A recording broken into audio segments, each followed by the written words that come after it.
Shri Krishna Kulkarni, Director Professor Uttam Kumar Sarkar, Dean Academic Professor Bhaskar Chakrabarti, Dean New Initiatives and External Relations Professor Anish Thakur, Chair MBA Program Professor Abhishek Goel, students, faculty, alumni, guests, friends. Let me begin by saying what a great privilege it is to deliver the 33rd lecture of the Institute Lecture Series at IIM Kolkata.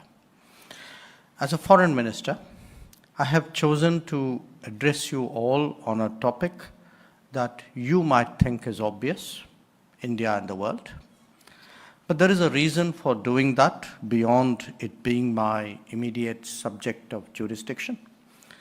I'm conscious of speaking to a generation poised on the threshold of their professional life, for whom the world matters as never before. Let me take this occasion to tell you why.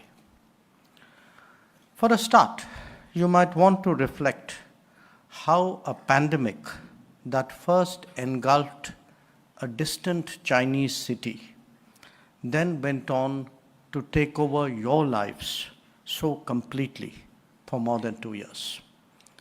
Or how an ongoing conflict in Europe is now impacting our daily cost of living.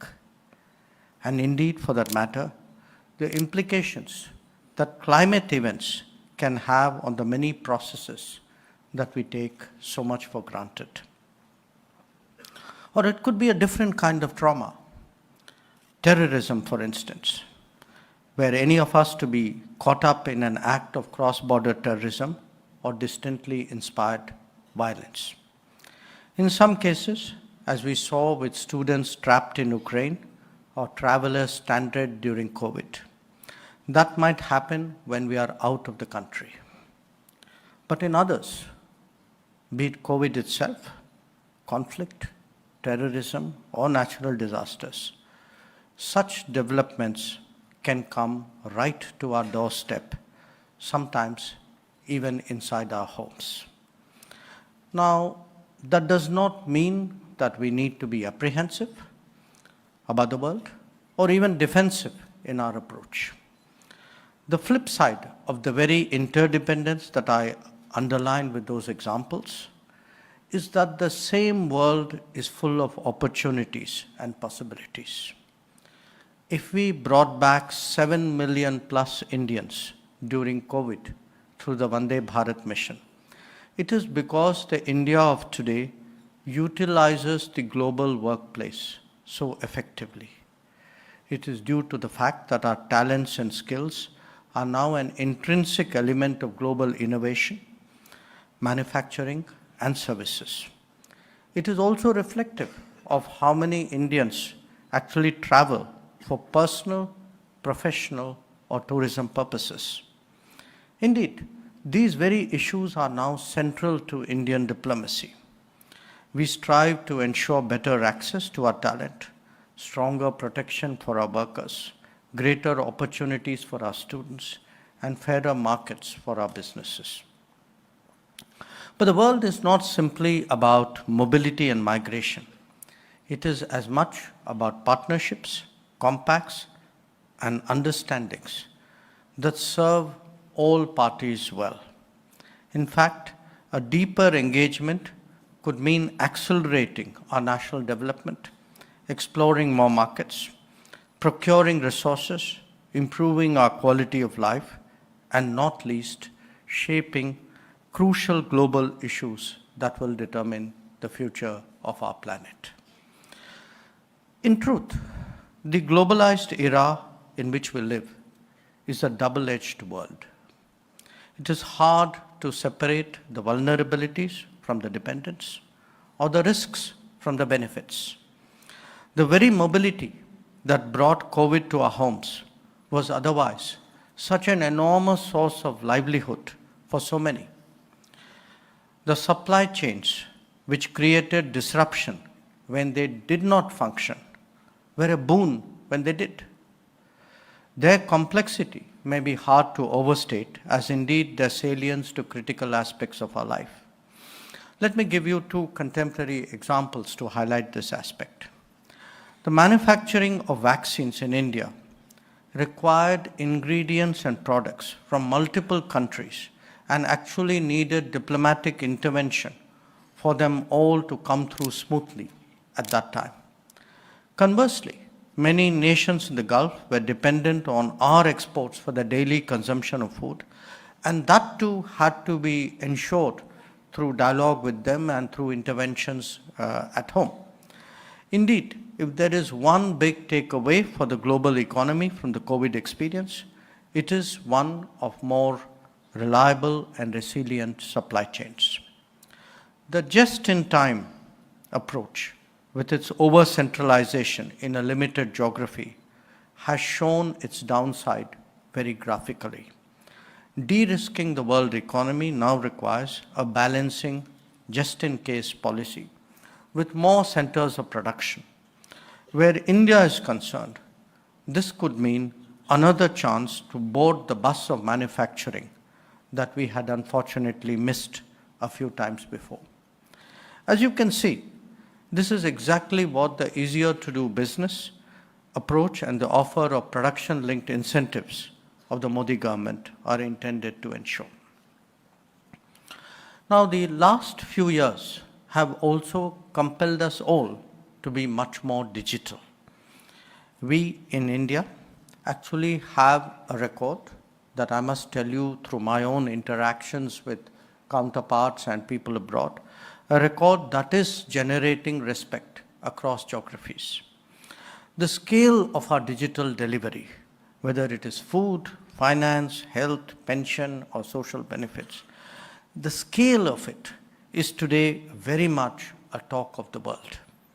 Here too, the visible efficiency of that transformation has been accompanied by the risks of risks of data privacy and data security. Where our data resides and who harvests it matters increasingly in an era of artificial intelligence. The political sociology of such residency or processing is no longer irrelevant. As a result, trust and transparency have become important guiding factors in digital decision making. Now, beyond the intricacies of supply chains and the vulnerability of data harvesting, there is a larger change today underway in international affairs that it's very important you comprehend. This emanates from the weaponization of everything. In recent years, we have already seen how trade, connectivity, debt, resources, and even tourism have become points of political pressure. The Ukraine conflict has dramatically widened the scope for such leveraging. The scale of financial measures, technology controls, infrastructure and service restrictions, and seizure of assets has truly been breathtaking. At the same time, it is also a fact that global rules and practices have been gamed for national advantage in a manner that can no longer be overlooked. Sharpening great power competition is inevitably creating stress factors across multiple domains. At one level, it induces greater caution about international exposure, but beyond a point, that cannot be safeguarded since the very nature of our existence is now globalized. For each nation, especially the major ones, a set of answers have to be found that optimize costs and benefits. This has led to a revival of interest in strategic autonomy, now redefined as ensuring national capabilities in core and sensitive areas. In that sense, we are not just moving towards a different model of global interaction, but also one of greater national opportunities. In India, we know that as Atmanirbhar Bharat.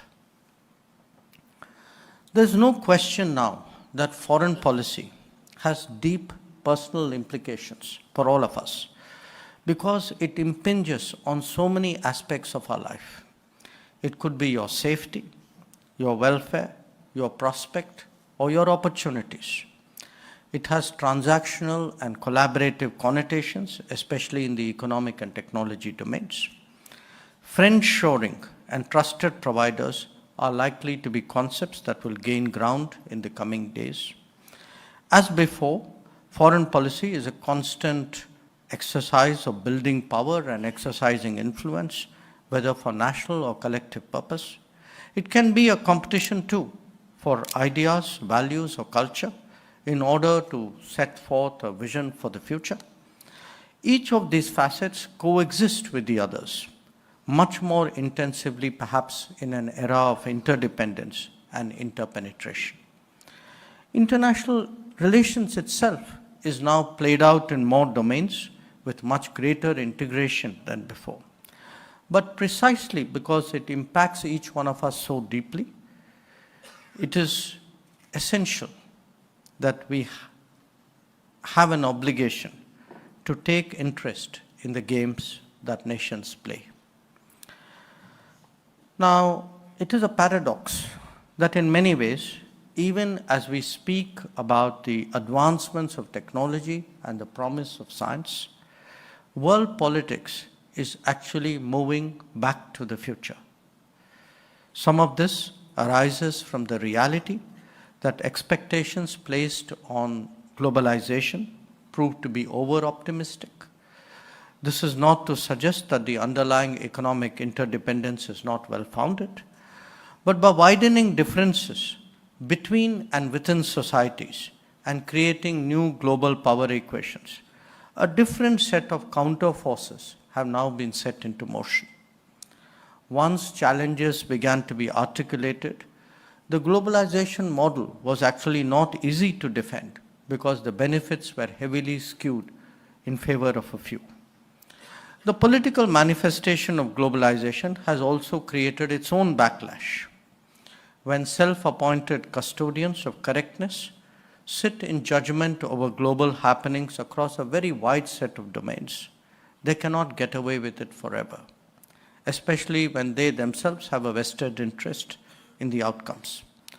To add to that, there is also now a proclivity to advance national methodologies that often verge on the mercantilist. We therefore have a situation where political and social identities have sharpened to a point where they create an inherent and unresolvable tension with the nature of economic flows in the world. Consequently, different nations are struggling to find an optimal balance, though the reason for each one of them may be a little different. Some seek to address regime security, others want to protect their technology leads or sometimes their way of life, and still more who would like, people like us for instance, who would like to build capabilities without exposing them too early to a competition that is often manifestly unfair. These endeavors are likely to be among the fundamental characteristics of world politics of our era. Our globalized world is likely to be both fractured and semi-coupled in select areas. There is, moreover, old-fashioned national rivalry also at play. It hasn't really gone away in a globalized world. Especially after 2008, the world has seen a sharper rebalancing and the emergence of multipolarity. The shifting terms of US engagement with the world in the last decade is one dimension. The ending of a forever war in Afghanistan appears to herald new ways of ensuring its security and furthering its interests. The rise of China is an equally profound development, one whose global consequences are becoming more apparent with each passing day. That so much of it is happening outside orthodox constructs is clearly challenging conceptually to both policymakers and to analysts. Far from being a zero-sum game, these developments have actually opened up space for other players, some essentially regional, but some with greater potential. Clearly, the world perceives India to be in the latter category. To this dynamic process, the Ukraine conflict has now highlighted the centrality of Russia and the strategic awakening of Europe. If this matrix looks complicated, then the volatility is further compounded by the uncertainty of the larger global arena. The unfairness of globalization and the stresses of the COVID experience have been aggravated by the shortages and costs that derive from developments in Ukraine. As a result, we are headed for a far more uncertain, I would say even insecure existence than we may have predicted just a few years ago. Now, such a prospect clearly calls for more diplomatic energy and greater political creativity, because it has to harmonize the pursuit of national interest with a responsibility for collective good. For a nation like India, where such a large segment of our population is so vulnerable, this means, above all, to mitigate the impact of key negative trends. In doing so, we not only stand up for our own welfare, but we speak as well on behalf of the global South. At the same time, we also have an obvious stake, along with them, in cooling down overheated global politics. This is obviously not going to happen overnight, yet we must persevere. But beyond the immediate compulsions, there are structural challenges of the current world order that confront us. The oldest trick in the diplomatic book is to freeze the moment to your advantage. That, in fact, is what some countries have done with multilateralism since 1945. Pursuing reform in that domain, especially in the United Nations, and striving to ensure that decision-making reflects democratic reality is therefore a quest of no small importance. Allowing the past to dictate terms is, however, not just a predicament that can be attributed to others. Sometimes it is actually a mindset or an assumption that we impose on ourselves because of a particular moment of our experience which continues to resonate. Thus, even 60 years later, the 1962 conflict with China shapes many of our attitudes. Our hesitations with the West similarly derive from the experience of 1948, 1965, and 1971. This even applies on the positive side of the ledger, where it can lead sometimes to unintended complacency. The 1992 economic reforms, for example, were impactful enough that the need for continuous building of national capabilities was not given the requisite priority till recently. We are now in a phase where both the ability and the responsibility for shaping the global landscape are much greater. It is expressed in new concepts that reflect our interests, like the Indo-Pacific, mechanisms like the Quad or the I2U2, or initiatives like the International Solar Alliance. Even on the economic front, we have been judicious in the manner and extent of engaging the world, picking the FTAs and framework that truly serve our interests. For all of us, the security of the nation obviously should come above all else. My own experience is that Indians are much more conscious of national security than many other people, since it has been so often challenged in the last 75 years. Indeed, when we evaluate the merits of leadership, for us, it is largely perceived as a mix of development delivery and crisis response. A lot of our foreign policy is devoted to preparing for, obviating, mitigating, and reacting to national security threats. But clearly, a time has come when we need to decisively address long-standing vulnerabilities that a competitive world regularly exploited. We need to equally apply ourselves to the hard task of securing our borders effectively without allowing systemic flaws to dilute them. At the same time, as the world penetrates into our daily existence more prominently, we must develop the awareness and responses to the problems that are actually posed by the normal. This could be digital, it could be financial, ideological, or sometimes just old-fashioned mobility.